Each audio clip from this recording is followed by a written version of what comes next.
하나님의 말씀 시편 103편 1절에서 2절을 보겠습니다. 시편 103편 1절에서 2절.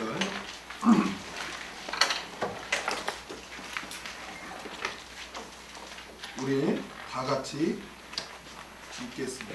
시작. 내 영혼아 여호와를 송축하라. 내 속에 있는 것들아 다 그 성물을 송축하라. 내 영혼아 여호와를 송축하며 그 모든 은택을 잊지 말지어다. 아멘. 그 모든 은택을 잊지 말지어다.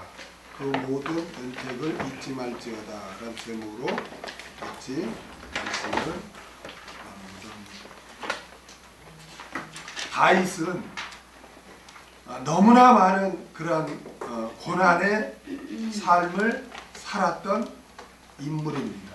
우리가 다윗 생각하면 다윗은 아무 고통 없이 그냥 왕으로서 그렇게 살았을 거라고 우리가 잘못 생각을 하는데 다윗은 그렇지 않아요. 다윗은 어려서 하나님께 기름 부음을 받은 다음에 곧바로 왕이 된 게 아니죠. 왕이 된 게 아니죠. 그래서 사울 왕으로부터 정말 도망 다니고 죽을 고비를 얼마나 많이 넘겼는지 몰라요. 사울이 계속 다윗을 죽이려고 했기 때문에.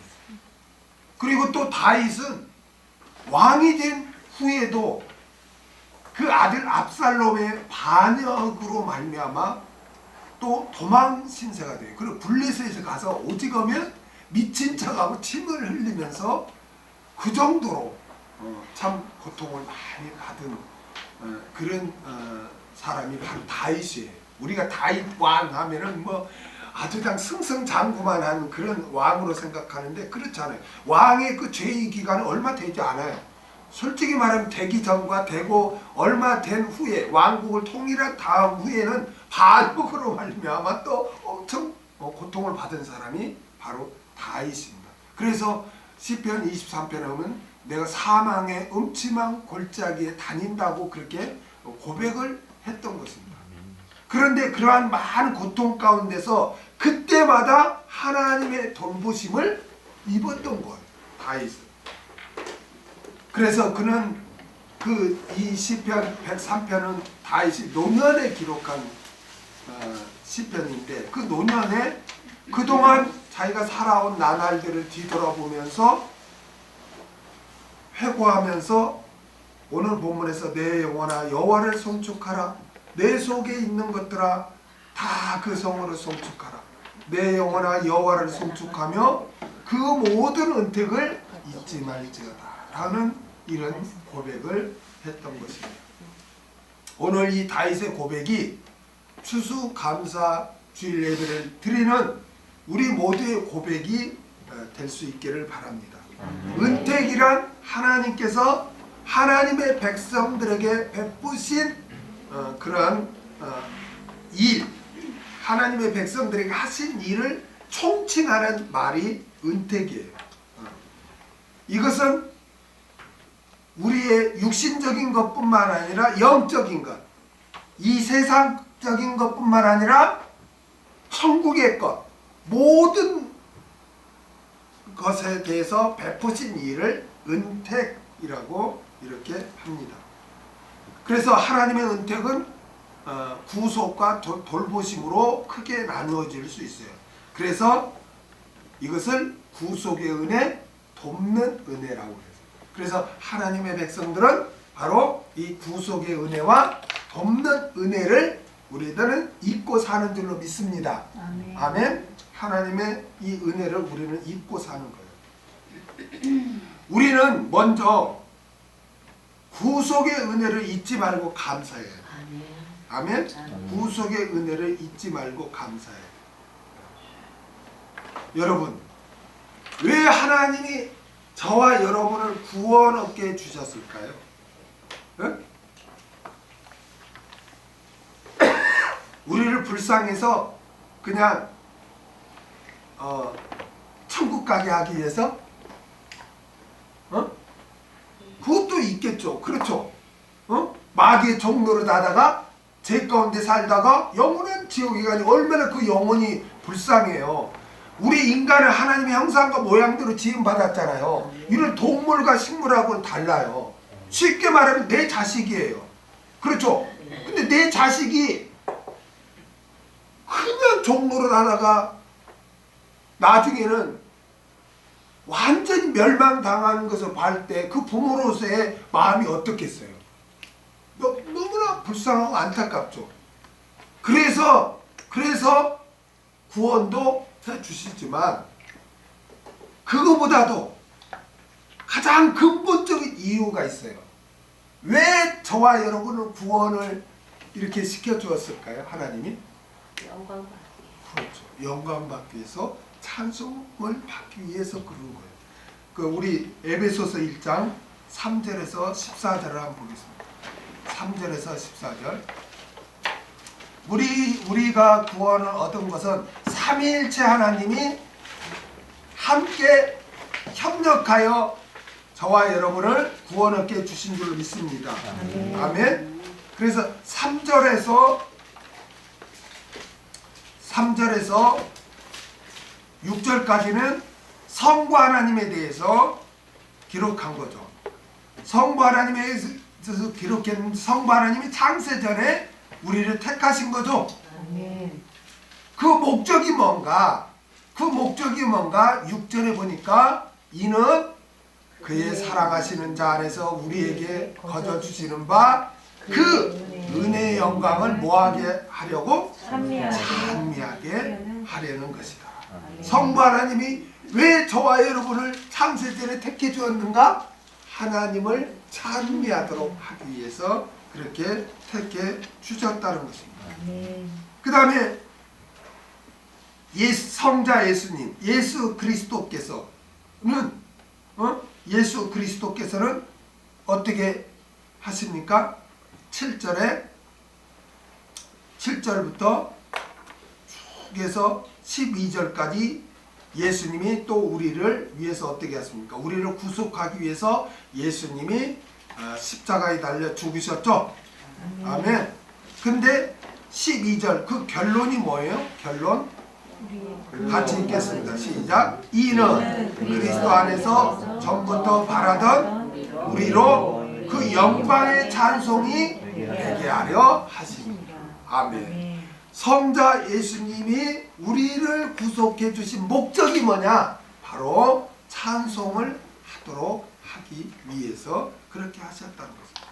그 다음에 13절부터 14절까지는 성령 하나님께서 또 우리 구속을 위해서 하신 일에 대해서 기록했는데 성령 하나님께서는 우리를 인치셨죠. 그렇죠? 믿을 수 있도록 도와주신 거예요. 아멘.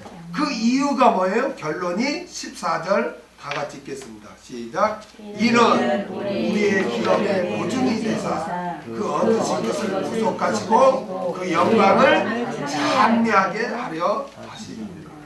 아멘. 사도 바울은 창세전에 택해 주신 하나님 아버지와 우리를 위해 피를 흘려 주신 예수 그리스도와 또 믿을 수 있도록 인치신 성령님을 찬양해야 한다고 그렇게 기록하고 있습니다. 왜 삼위일체 하나님이 부족한 저희를 구속시켜 주셨어요? 찬양하도록 하기 위해서, 하나님을 하나님께 영광 돌리도록 하기 위해서 그렇게 하셨다는 것입니다. 여러분, 우리는 하나님을 찬양하기 위해 구원 얻은 사람들인 줄로 믿습니다. 하나님께서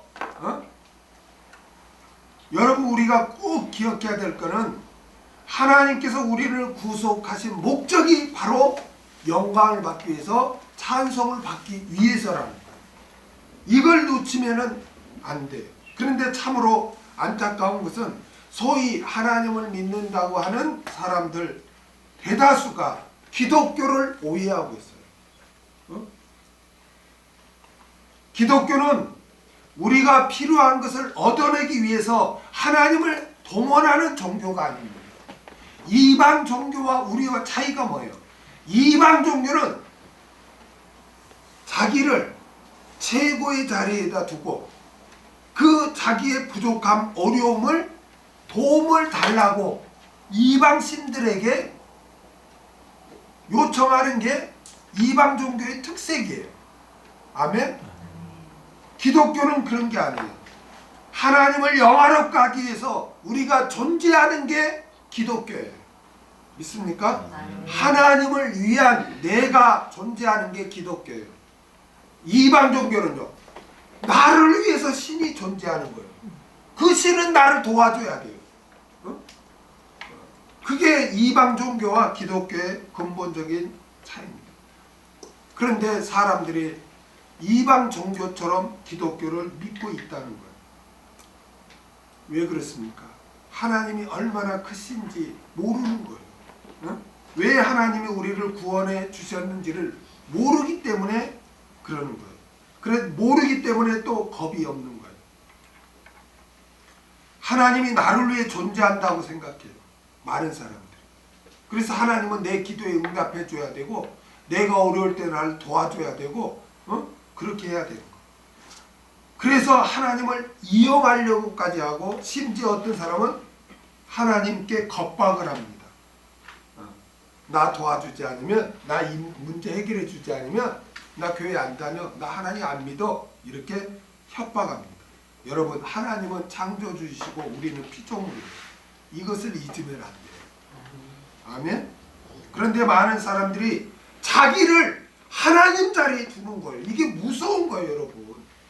다 왜 자기 자랑이 나옵니까? 자기가 우주의 중심이어야 돼요.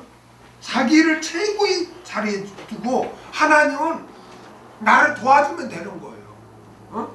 이게 죄인 거예요, 여러분. 이게 죄인 거예요. 죄가 다른 게 아니에요. 여러분, 창세기 보면 뱀의 모습으로 마귀가 하와에게 다가와서 뭐라고 합니까? 네가 하나님과 같이 되리라, 이렇게 유혹을 해요. 어떻게 피조물이 창조물과 같이 됩니까? 이게 죄인 거예요. 많은 사람들이 최고의 자리에 하나님을 둬야 되고 그 최고의 자리에 내 마음 가운데 최고의 자리에 두신 그 하나님을 찬양하고 섬겨야 되는데 자기가 최고의 자리에 올라가 있어요. 하나님을 믿는다고 하면서도 하나님은 그저 최고인 나를 도와주는 자밖에, 조력자밖에 안 되는 거예요. 이건 굉장히 위험한 거예요.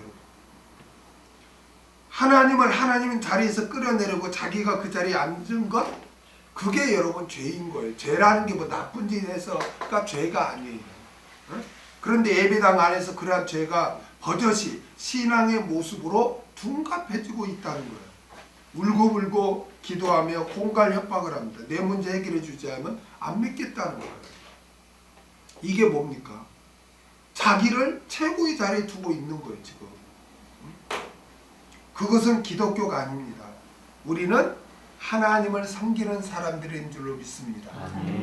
하나님을 찬양하는 사람들인 줄로 믿습니다.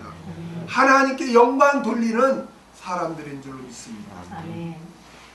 따라서 구속의 은혜를 입은 성도들은 늘 하나님을 찬양하며 하나님께 영광 돌리면서 살게 되어 있는 것입니다. 그게 자연스러운 것이고 그게 진정한 그리스도인인 거예요.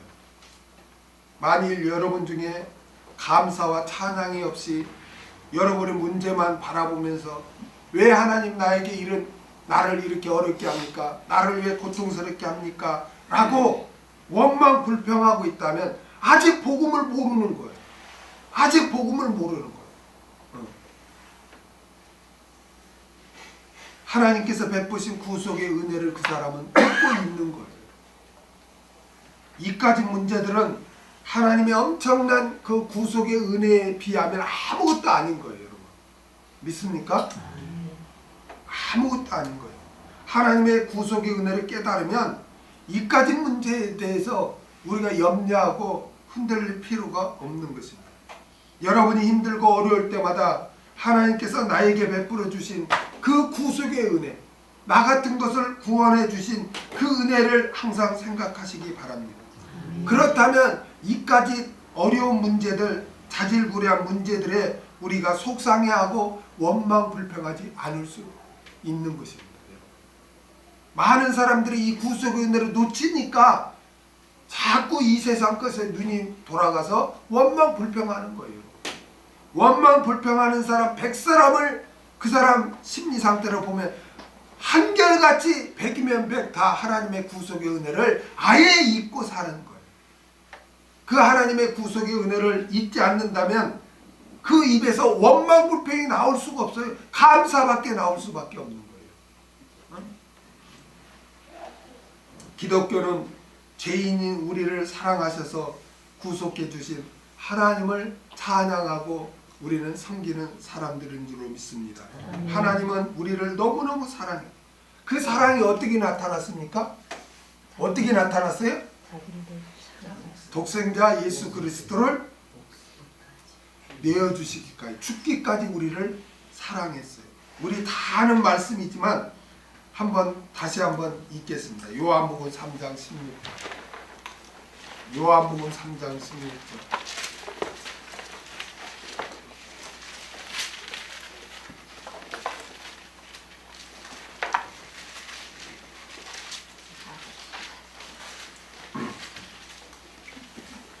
같이 읽겠습니다. 시작. 하나님이 세상을 이처럼 사랑하사 독생자를 주셨으니 이는 저를 믿는 자마다 멸망치 않고 영생을 얻게 하려 하심이니라. 아멘. 세상에다가 자기 이름을 넣어서, 또 이는 저를 믿는 자마다 할 때 자기 이름을 넣어서, 이게 세상을에다 동그라미 쳐보세요. 세상을, 그 다음에 자마다 거기다 동그라미 쳤어요. 세상을, 그 다음에 자마다, 여기에다 자기 이름을 넣어서 우리 한번 신앙 고백을 합시다. 시작.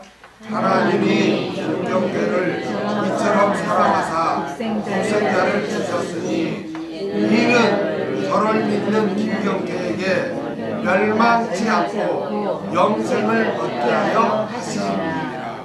아멘. 믿습니까? 아멘. 죄와 마귀와 사망의 종이었던 우리를 거기서 해방시키시기 위해 예수님께서 대신 죽어 주셨습니다. 이게 말이 됩니까?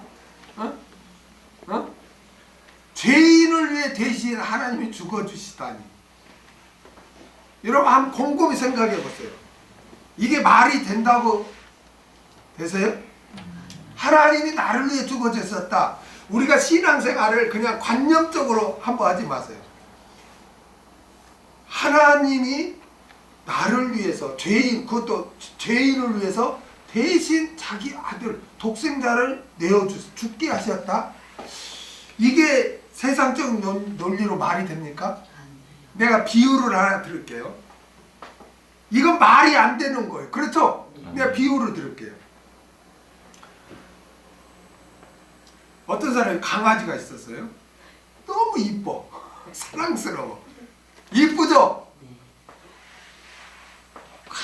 그냥 이쁘잖아요. 강아지 귀엽고 따르고 하니까 강아지가 너무 이뻐. 근데 어느 날 이 강아지가 죽을 병에 걸렸어. 죽을 병에 걸렸어. 그래서 이제 병원에 간 거예요.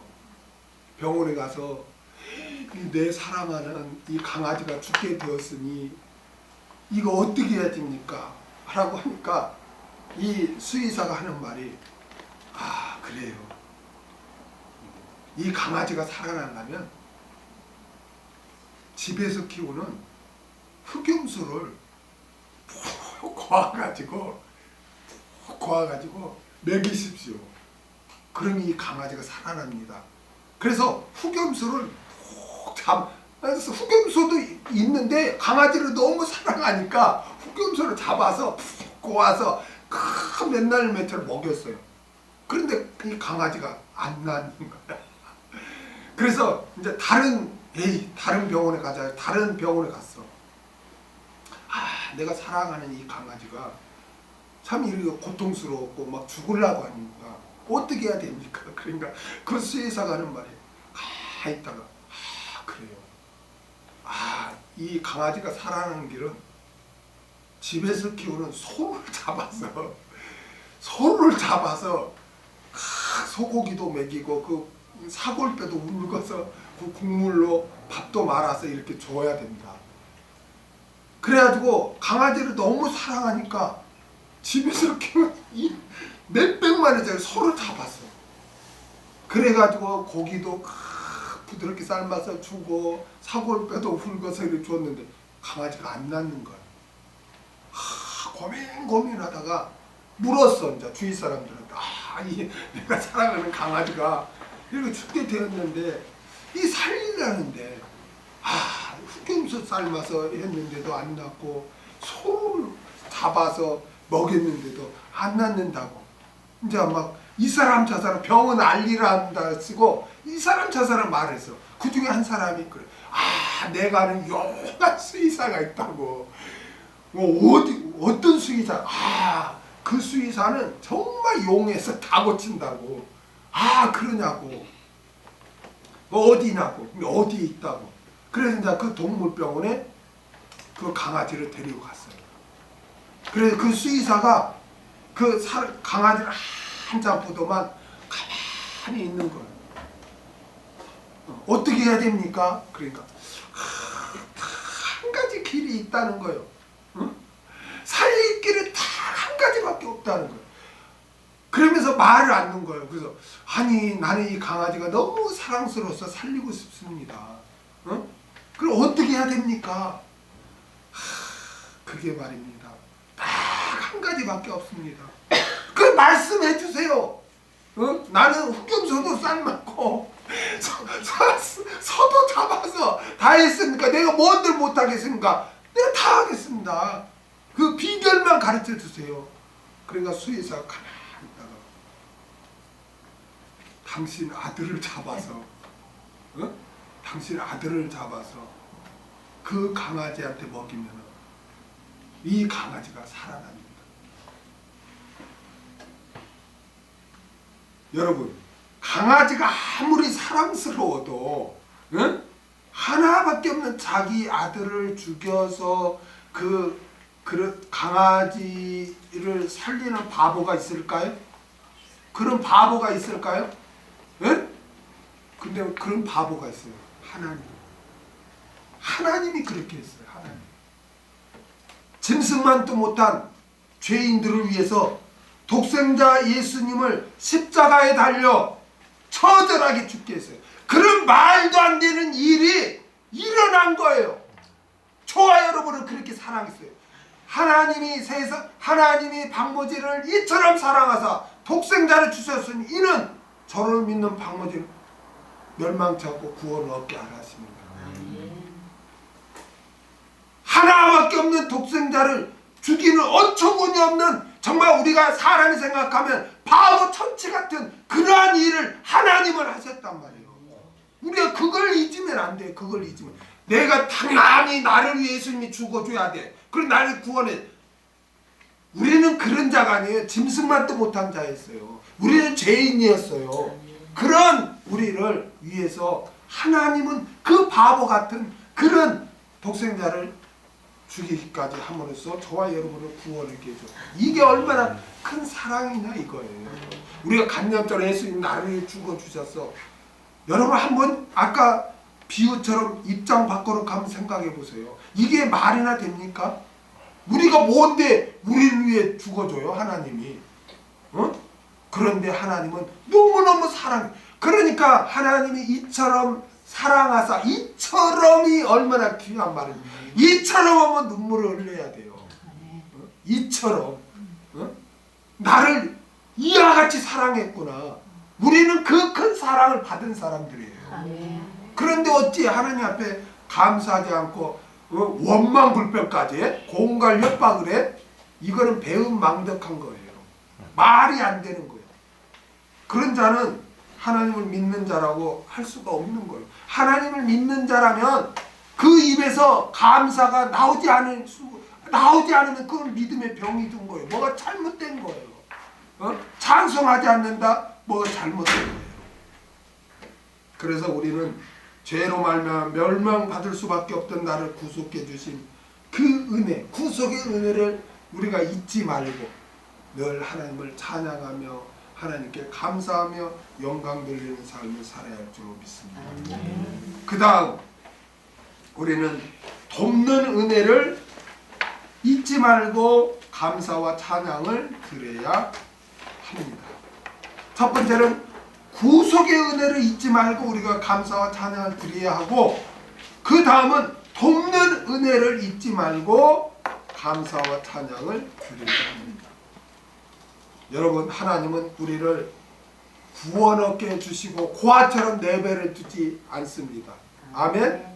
우리가 오늘 추수감사 주일 예배로 하나님께 영광을 돌리는데, 여러분 오늘 이 자리까지 내가 있게 된 것은 우연히 있게 된 게 아니에요.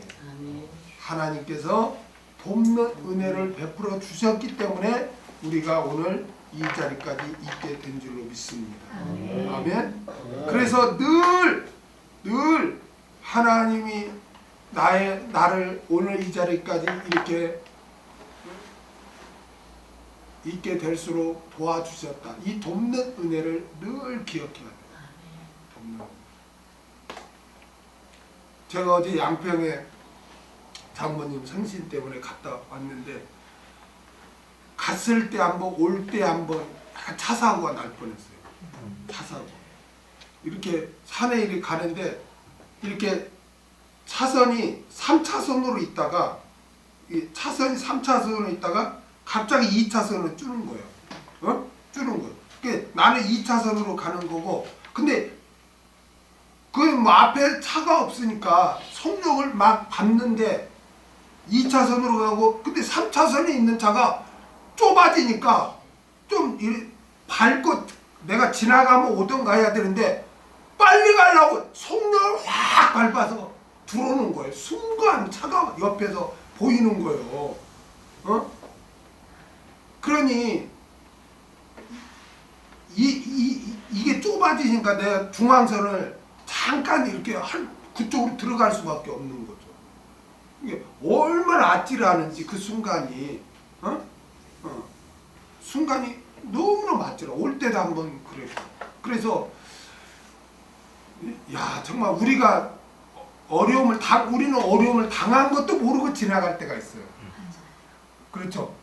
근데 하나님께서 다 우리를 돕고 있는 거예요. 제가 전에도 간증을 했지만, 나는 정말 지금도 잊지 않는 게, 성민이 그 해병대 갔을 때 그 포항에 그 면회 올라오는데 고속도로 쭉 오는데 앞에 트럭이 가다가 그 캐비넷 같은 거 있죠. 뭘 싣고 가는 게 흔들흔들해서 보기는 봤는데, 아니 그게 떨어져서 대각선으로 오는 거예요. 우리 차는 가는데, 눈에 보이는 그 순간이잖아요. 그 넘어져서 그 속력에 의해서 그냥 섰는 것도 아니고 이렇게 있는 것도 우리 차 쪽으로 오는 거예요. 우리는 가는데 진짜 몇 센치 차이로 안 부딪히고 지난 거예요. 오면서 얼마나 땀이, 식은땀이 났는지, 사람이 이러다 사고 나서 죽는구나. 보이지, 안 보고 당하는 게 아니라 앞에서 다가오는데, 그 순간 그 몇 센치 차이만 빨리 밟아가지고 안 지나갔으면 정면으로 그냥 부딪혀서, 그냥 그 고속도로에서 그런 일이 있으면 어떻게 돼요? 그냥 난리가 나는 거죠. 그래서 정말 그런 하나님의 돌보심 아니면 우리가 정말 살아갈 수 없구나. 그런 거를 많이 느껴요. 여러분, 우리가 오늘 이 자리까지 있게 된 건 하나님의 돌보심이 있었기 때문인 줄로 믿습니다. 그래서 그걸 잊으면 안 돼요. 시편 77편 11절에서 12절을 보겠습니다. 시편 77편 11절에서 12절.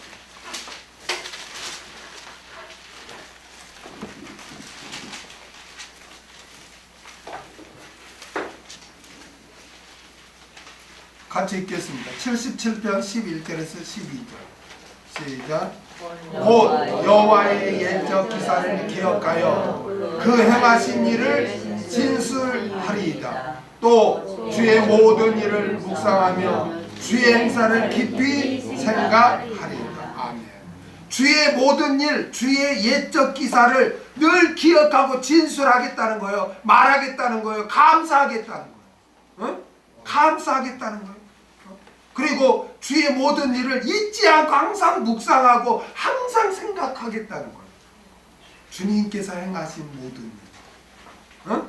응? 주님께서 행하신 옛적 기사, 행하신 일, 응? 주의 모든 일, 이거를 항상 잊지 않고 진술하겠다, 감사하겠다, 잊지 않고 항상 생각하겠다, 기억하겠다. 주의 돕는 은혜를 잊지 않고 늘 감사를 하겠다고 이 시편 기자는 다짐을 한 거예요. 이러한 다짐이 우리의 다짐이 되어야 할 줄로 믿습니다. 내가 이 자리까지 있게 된 것은 하나님의 돕는 은혜가 있었기 때문에 그런 거예요. 그래서 사도 바울이 뭐라고 고백해요? 고린도전서 15장 10절에 그 유명한 고백이 있죠. 15장 10절을 보겠습니다. 고린도전서 15장 10절.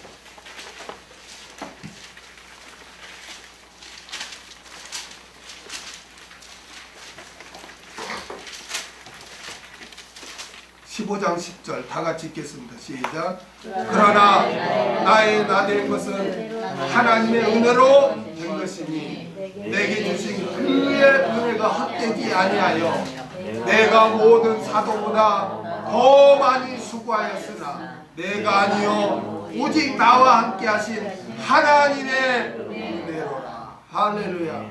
나의 나된 것은 하나님의 은혜로 된 것이다. 그리고 내가 열심히 수고한 것도 다 하나님의 은혜다는 거예요. 하나님이 힘 주시고 건강 주시고 그러한 일을 할 수 있는 믿음 주셨기 때문에 사도 바울이 그렇게 했다는 거예요. 다 하나님의 은혜라는 거예요. 얼마나 멋있는 고백입니까? 응? 얼마나 멋있는 고백이에요. 제가 이번 주 추수감사절 말씀을 준비하면서 이렇게 탁 하면서 생각나는 찬송이 찬송가 460장입니다. 460장. 응?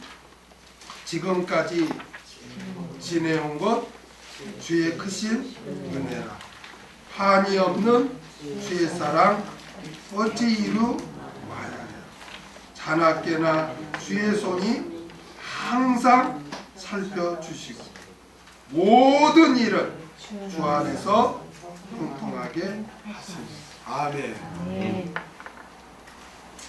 감사와 찬양은 하나님께서 베푸신 돕는 은혜를 여러분 기억하는 데서부터 시작됩니다. 아멘. 나 감사해야지? 무작정 그리 될까요? 아니에요. 하나님께서 나에게 베푸신 은혜를 기억할 때 거기서 감사가 나옵니다. 거기서부터 감사가 시작되는 거예요. 그래서 하나님께서 나에게 지금까지 베푸신 은혜를 늘 기억해야 돼요. 하나님께 나에게 지금까지 베푸신 그 은혜를 기억하지 않으면 감사하지 않을 뿐만 아니라 어려운 일을 당하면 원망 불평. 여러분 있잖아요. 어떤 하나님 큰 돕는 은혜를 체험한 게 중요한 게 아니에요, 여러분. 어? 내가 어떤 어려움이 있을 때 맞아 그때 하나님 도와주었지. 그런 거를 체험한 게 중요한 게 아니에요. 그런 돕는 은혜를 기억하고 감사하는 게 중요한 거예요. 아무리 큰 은혜를 체험했어도 있잖아요. 그 은혜를 잊어버리거나 기억하지 않으면요. 어떻게 되는가? 좀만 어려우면 원망불평. 누가 그랬을까요? 이스라엘 백성들. 이스라엘 백성들은 말로 표현할 수 없는 정말 여러분 하늘에서 만나가 내려지는데 여러분 오늘날 그런 기적 하나 베풀면 얼마나 좋아요. 그래 안 그래요? 어? 아니 아침에 다 기근 들어서 먹을 거 없는데 아침에 일어났더니 그냥 티밥 같은 만나가 쫙 깔려 있어. 마당에 얼마나 좋아. 그런 기적 체험하면 안 믿을 사람 있을까요? 응? 그러니까 우리가 출애굽 1세보다 더 낫다니까. 우리는 그런 기적 한 번도 체험 안 했잖아요. 그렇죠? 근데 그들은 정말 상상도 못할 그런 기적을 체험했는데 다 잊어버려요. 한번 볼까요? 출애굽기 15장. 출애굽기 15장 22절에서 24절 보세요. 출애굽기 15장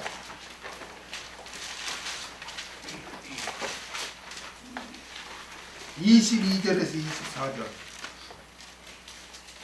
읽겠습니다. 시작. 모세가 홍해에서 이스라엘을 인도하며 그들이 나와서 수르 강야로 들어가서 거기서 사흘길을 행하였으나 물을 얻지 못하고 마라에 이르렀더니 그곳 물이 써서 마시지 못하겠으므로 그 이름을 마라라 하였더라. 백성이 모세를 대하여 원망하여 가로되 우리가 무엇을 마실까 하며. 자, 들어보세요. 이스라엘 백성이 앞에는 홍해 바다, 뒤에는 애국군데 옆에는 비하이르시야. 이제 다 죽게 된 상황에서 하나님 앞에 기도해서 바다가 갈라졌어. 동풍을 막 불게 해서 물이 합쳐지지 않아. 근데 그 바닷길을 건넜어요. 그리고 자기를 쫓아오던 바로 왕과 애국군대를 물이 합쳐지게 해서 다 멸절시켰어요. 얼마나 놀라운 일이에요. 아니 바다가 갈라졌어. 얼마나 놀라운 일이냐고요. 그런데 며칠 있다가 사흘길 22절에 보니까 며칠? 사흘길. 그 홍해 바다가 갈라진 체험을 한 지가 며칠? 사흘. 3일밖에 안 됐어. 3일. 아니 그게 뭐 3년 전에 그런 체험을 한 것도 아니고 3일이야. 3일. 불과 3일밖에. 아, 죽을 고비에서 바다가 갈라진 기적을 체험한 지 며칠? 3일밖에 안 됐어. 근데 먹을 물이 없네. 뭐 했어요? 원망했어. 우리 같으면 요즘 뭐 집을 사도 한 일주일 가지 않습니까? 차 사면 새벽같이 나와서 누가 차 산 사람이 다 차문 열고 들어가서 시동 켠 사람이 어디가 있어? 차 사면 어떻게? 한 바퀴 도는 거야. 그렇죠? 감격하고 기뻐서 한 바퀴 돌고 며칠 동안 그렇게 하잖아요. 근데 집 사거나 차 사는 것만 또 못해. 이건 홍해바다가 갈라지는 그런 체험을 한 3일이야. 아니 집 사도 차를 사도 며칠간은 감격해가지고 막 그런 게 하는데, 그런 홍해바다가 갈라지는 그런 체험을 했으면 보통 막 1년간을 우리가 막 감사하면서 막 하나님이 이렇게 살려줬다고 자랑하면서 그렇게 막 다니하는 거 아니에요? 근데 3일 만에, 불과 3일 만에 원망불평을, 하나님의 그 은혜를 잊어버린 거야. 3일 만에. 출애굽기 16장 1절에서 3절 한번 볼까요? 출애굽기 16장 1절에서 3절 읽겠습니다. 시작. 이스라엘 자손의 온 회중이 엘림에서 떠나 엘림과 시내산 사이 신광야에 이르니 애굽에서 나온 제22월 15일이라. 이스라엘 온 회중이 그 광야에서 모세와 아론을 원망하여 그들에게 이르되 우리가 애굽 땅에서 고기 가마 곁에 앉았던 때와 떡을 배불리 먹던 때에 여호와의 손에 죽었다면 좋았을 것을 너희가 이 광야로 우리를 인도하여 내어 이 온 회중으로 줄여 죽게 하는다. 여러분, 지금 이스라엘 백성들이 뭐 하고 있는 겁니까? 지금 애굽 생활에 고기 먹고 싶다고 지금 그러고 있지 않습니까? 아니 불과 그들이 애굽의 종살에서 해방된 게 얼마나 감격스러워요. 그래 안 그래요? 근데 그 은혜를 잊어버리고 애굽 생활을 또 그리워하고 그들은 또 원망불평을 해요. 감사가 없어요. 그 뒤에도 뭐 먹을 물이 없을 때 또 원망불평하고 얼마나 이 사건들이 많은지 몰라요.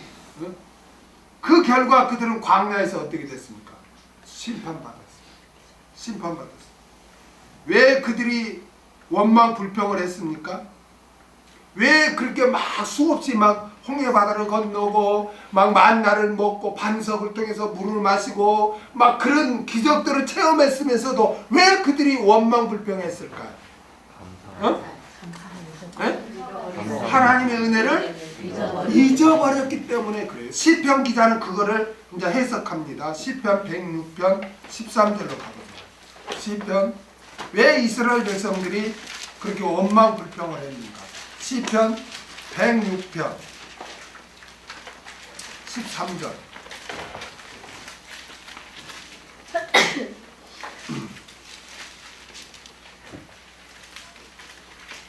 읽겠습니다. 106편 13절 시작. 저희가 미국의 그 행사를 뭐하고? 잊어버리고 그 가르침을 기다리지 아니하고. 아멘. 여기 저희는 출애굽 1세들이에요. 출애굽 1세들은 잊어버린 거예요. 잊어버린 거야. 다 잊어버린 거야. 다 잊어버린 거야. 그래서 그들은 원망불평하고 하나님의 심판을 받은 거예요. 여러분, 이것을 체험한 모세는 이제 출애굽 2세들, 출애굽 2세들에게 출애굽 2세들을 대할 때 어떤 마음을 가졌냐면 두려움을 가졌어요. 어떤 두려움을 가진 자습니까? 이들도 출애굽 1세들처럼 하나님을 잊어버릴까? 하나님의 은혜를 잊어버릴까 두려워한 거야. 모세는 그걸 경험했죠. 출애굽 1세들을 딱 인도했기 때문에 이들이 그 은혜를 잊어버림으로 말미암아 원망불평해서 심판받은 것을 체험했잖아요. 자, 그 출애굽 1세들이 그렇게 심판을 받은 다음에 20세 이하인 출애굽 2세들이 성장해서 가나안에 들어가죠. 모세는 1세들이 그런 은혜를 잊어버리고 원망불평함으로 심판받은 것을 눈으로 보았기 때문에 2세들도 그렇게 할까봐 어떤 마음을 가졌다고요? 두려워하는 마음을 가졌어요. 두려워하는 마음. 신명기 4장 9절 보겠습니다. 신명기 4장.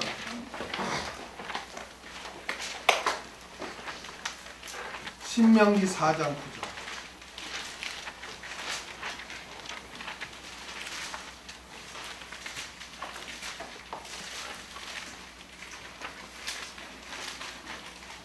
읽겠습니다. 시작. 오직 너는 스스로 상가며 내 마음을 힘써 지켜라. 두렵건대 내가 그 목도한 일을 잊어버릴까 하노라.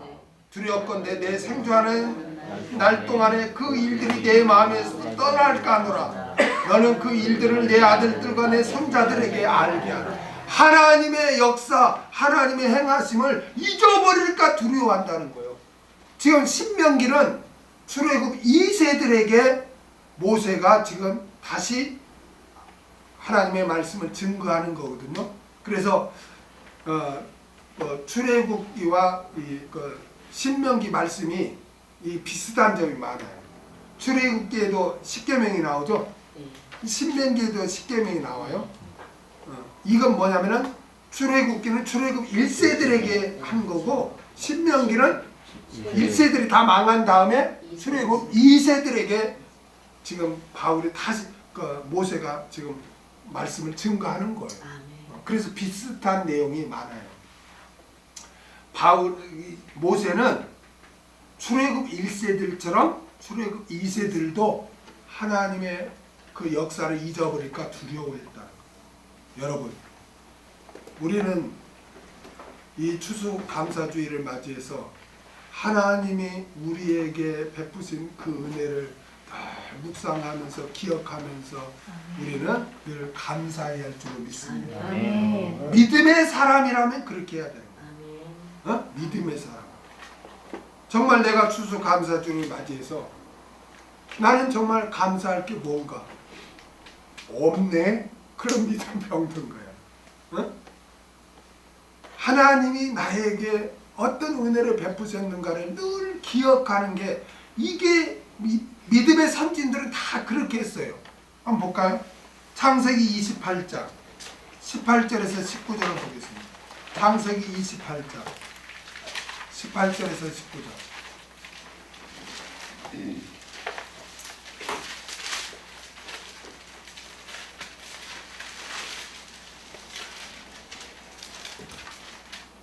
읽겠습니다. 시작. 야곱이 아침에 일찍 일어나 배기하였던 돌을 가져 기둥으로 세우고 그 위에 기름을 붓고 그곳 이름을 베델이라 하였더라. 이 성의 본 이름은 루스더라.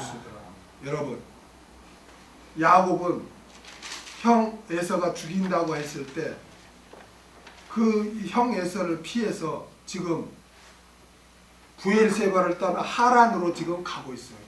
근데 옆에 누구 있어요? 종이 있어요? 없어요. 아무도 없어요. 얼마나 외롭겠어. 그 다음에 하란에 가서 어떤 일이 벌어질지 이건 보장도 없는 거예요. 장래가 보장돼 있는 것도 아니에요. 근데 아무도 없는 홀로 광야를 가다가 해가 저물었어요. 돌을 베고 잤어요. 그런데 하나님이 나타났어요. 보니까 하늘에서 사닥다리가 내려오는데 하나님의 사자가 오르락내리락 해요.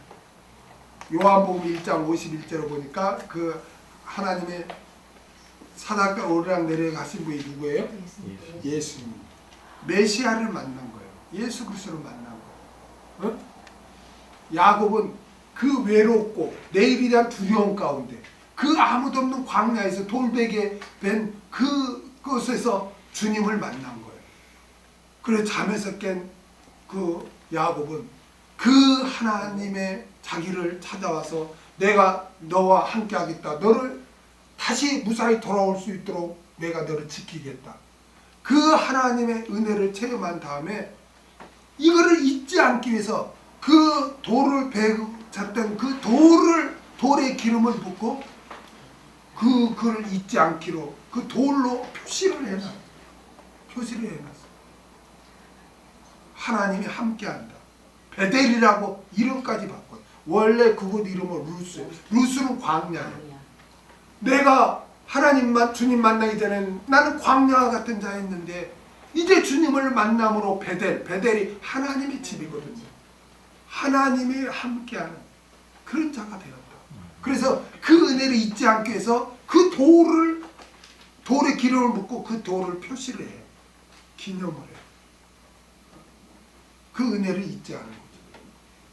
출애굽기 17장 15절에서 16절을 보겠습니다. 출애굽기 17장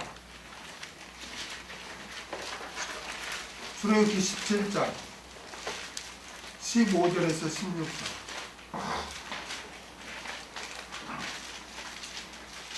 읽겠습니다. 시작. 15절에서 16절 17장 시작. 모세가 단을 쌓고 그 이름을 여호와 니스라 하고 가로되 여호와께서 맹세하기를 여호와가 아말렉으로 더불어 대대로 싸우리라 하셨다 하였더라. 아멘. 여러분, 모세 앞에 아말렉이 나타났어요. 아말렉과의 전쟁에서 이스라엘은 너무 약해. 너무 약해. 그래서 모세가 여호수아야, 네가 군대를 조직해서 이끌고 나가 싸워라. 그리고 산에 올라가요. 산에 올라가서 아론과 훌을 데리고 산에 올라가서 기도를 해요. 하나님 도와주세요. 저 아말렉을 물리치게 도와주세요. 우리는 연약합니다. 근데 기도하면 여호수아가 군대를 이끌고 이기고 손이 내려오면 지는 거예요. 그러니까 아론과 훌이 너무나 붙잡고 있는 게 어려우니까 돌을 맞춰서 손이 안 내려오게 이런 게 있어요. 그래 결국 이겨요. 이기고 그 하나님의 또 그게 뭐 여호수아가 잘 싸워서 이긴 게 아니죠. 기도를 해서 하나님이 역사하심으로 이긴 거죠. 그래서 그것을 잊지 않기 위해서 모세는 어떻게 합니까? 단을 쌓아요. 단을 잊지 않겠다. 단을 쌓고 이름을 짓죠. 뭐라고 지어요? 여호와 니시. 승리케 승리 되신 하나님, 승리 되신 하나님, 승리케 해주신 하나님. 그 은혜를 잊지 않기 위해서 단을 쌓고 이름을 지어요. 여호와 니시라고. 하나님의 돕는 은혜를 잊지 않는 거죠. 사무엘상 7장 12절을 보겠습니다. 사무엘상 7장 12절. 사무엘상 7장 12절.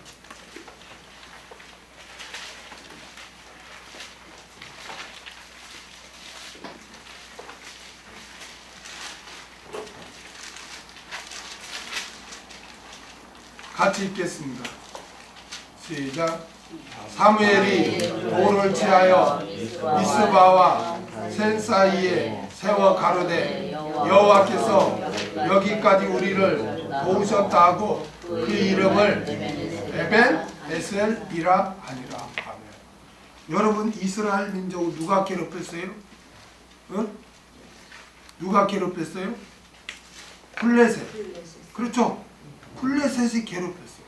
그러니까 사무엘 선지자가 5절에 보니까 사무엘을 가르되 온 이스라엘은 미스바로 모이라. 내가 너희를 위하여 여호와께 기도하리. 미스바로 모이라 해야죠. 성회를 해요. 미스바로 다 모여. 뭐 구국기도에 뭐 미스바 성회 뭐 이런 거 있잖아요. 미스바로 모이라 이걸 기도를 하니까 그 블레셋이 야 잘냈다. 저희들 다 미스바에 모였네. 야 저것들 쳐버리자 하고 블레셋이 공격을 합니다. 10절에 보니까 이렇게 기록됐네요. 사무엘이 번제를 드릴 때 블레셋 사람이 이스라엘과 싸우려고 가까이 오매 그날에 여호와께서 블레셋 사람에게 큰 우레를 발하여 그들을 어지럽게 하시니 그들이 이스라엘 앞에 패한지라. 블레셋 사람이 이스라엘을 미스바에 보였다니까 아주 싹을 잘라버리자 없애버리자고 공격을 하는데 하나님이 막 천둥과 벼락을 내리쳐가지고 그들을 멸망시켰다. 그때 사무엘 선지자는 이 큰 하나님의 역사를 우리 잊지 말자. 그래서 미스바 센사에 뭘 세워요? 돌을 취하여 돌을 세워놓고 이름을 에베네셀, 하나님이 여기까지 도우셨다 라는 뜻을 에베네셀이라고 이름을 싹 붙여요. 이건 뭐예요? 하나님이 우리를 여기까지 도우셨다. 우리 잊지 말자. 그 은혜를 잊지 말자 하고 돌을 세워서 이름을 에벤에셀이라고 했습니다. 이와 같이 하나님의 우리 믿음의 선진들은 다 이렇게 하나님의 은혜를 잊지 않고자 애를 썼어요. 한 구절만 더 이해도 많지만 에스라 9장 28절 보겠습니다. 에스라 9장 28절.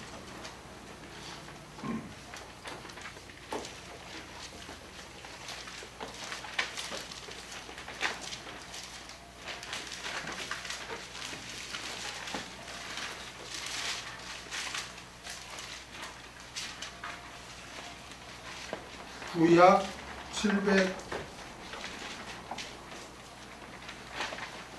아니 에스라가 아니고 에스더잖아. 에스더. 네? 에스더. 에스라가.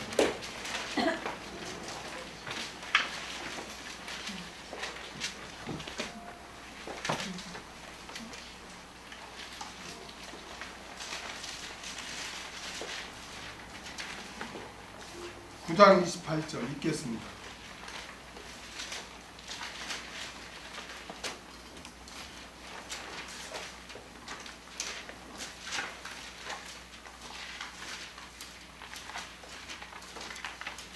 구장 28절. 구약 760페이지. 시작. 각도 각 집에서 대대로 이 두 날을 기념하여 지키되 이 불임이를 유다인 중에서 패하지 않게 하고 그 자손 중에서도 기념함이 패하지 않게 하라 하였더라. 아멘. 불임절을 딱 제정을 해요. 이 불임절이 뭡니까? 여러분, 하만이라는 사람이 유대인을 다 몰살시키기 위해서 그렇게 계획을 세우고 그렇게 했을 때 이 모르드게라는 이 사람이 자기 조카인 에스더에게 그 왕비였던 에스더에게 네가 나가서 이렇게 청해라. 그 하만이 이런 일을 했었고 또 이렇게 모르드게가 이래 착한 일을 했었다. 이러한 것을 다 전하라고 하죠. 근데 왕이 옛날에 자기가 죽을 위험에 있었을 때 도움을 준 이 모르드게를 생각하고 또 에스더가 왕 앞에 나와서 그 당시 왕이 청하지 않으면 나갈 수 없거든요. 그런데 왕 앞에 나갔을 때 하나님이 그 에스더를 은혜롭게 보게 하게끔 그 마음을 붙잡아서 에스더의 청을 받아들여서 결국 모든 유대인이 죽어야 되는데 그 대신 누가 죽어요? 하만이 대신 나무에 달려 죽임을 당하는 그 일을 유대인이 모두 살아난 그 날을 기념하기 위해서 불임절을 정했단 말이에요. 하나님의 은혜를 잊지 않기 위해서 아예 그냥 절기를 정했다는 거예요. 우리 뭐 이렇게 뭐 8.15 광복절 이렇게 이르듯이 불임절 이렇게 그들이 정해서 늘 그날만 되면은 하나님께서 우리 모두 유대인 죽을 그런 환경에 있었는데 하나님께서 역사에서 이렇게 우리를 살려주셨다. 그 은혜를 잊지 않았던 것입니다. 이렇게 한결같이 믿음의 선진들은 그 하나님의 돕는 은혜를 잊지 아니하고 기념하고 그렇게 신앙생활을 했던 것입니다. 우리도 그런 믿음의 선진들을 우리가 본받아야 할 줄로 믿습니다. 여러분, 하나님께서는 왜 우리를 구원해 주셨다고요? 찬송을 받기 위해서, 영광을 받기 위해서. 왜 우리를 도와주셨다고요? 감사를 받기 위해서, 영광을 받기 위해서요. 여러분, 감사와 찬양은 하나님을 영화롭게 하는 거예요. 믿습니까? 하나님을 기쁘시게 하기를 원합니까? 감사하세요.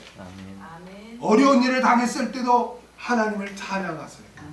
그렇다면 하나님이 너무너무 영화로움을 입으실 줄로 믿습니다. 시편 50편 23절을 보겠습니다. 시편 50편 23절.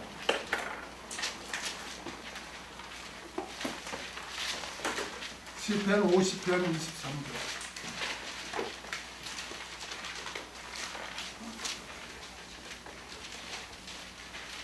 읽겠습니다. 시작. 감사로 제사를 드리는 자가 나를 영화롭게 하나니 그 행위를 옳게 하는 자에게 내가 하나님의 구원을 보이리라. 아멘. 감사로 제사를 드리는 자가 나를 영화롭게 한다는 그 행위를 옳게 하는 그게 그 행위가 옳은 행위라는 거예요. 하나님께 합당한 일이라는 거예요. 그리고 내가 하나님의 구원을 보이리라. 내가 그를 끝까지 내가 구원을 보장받게 하고 그를 도와주겠다는 거예요. 얼마나 위로가 됩니까? 그러므로 감사와 찬양은 성도가 행해야 할 일 중에 가장 아름다운 일인 줄로 믿습니다. 시편 기자는 여호와께서 내게 주신 모든 은혜를 무엇으로 보답할고 고민했어요. 하나님이 나에게 이런 은혜를 베푸셨는데 내가 어떻게 보답할고 고민했다니까. 얼마나 거룩한 고민이에요? 시편 116편 12절 보겠습니다. 시편 116편 12절.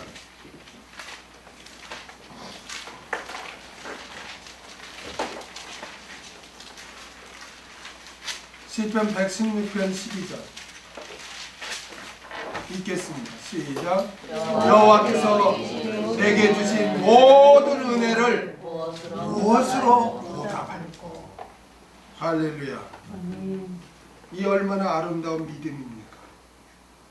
우리는 하나님께서 나에게 베푸신 구속의 은혜와 돕는 은혜를 잊지 말고 시편 기자처럼 무엇으로 보답할꼬 고민하며 하나님께 감사와 찬양을 드려야 할 줄로 믿습니다. 여러분의 입에서는 원망 불평이란 단어가 절대로 나와서는 안 되고 여러분의 입술에서는 늘 감사와 찬양만 흘러나오시길 주의 이름으로 부탁드립니다. 기도하겠습니다.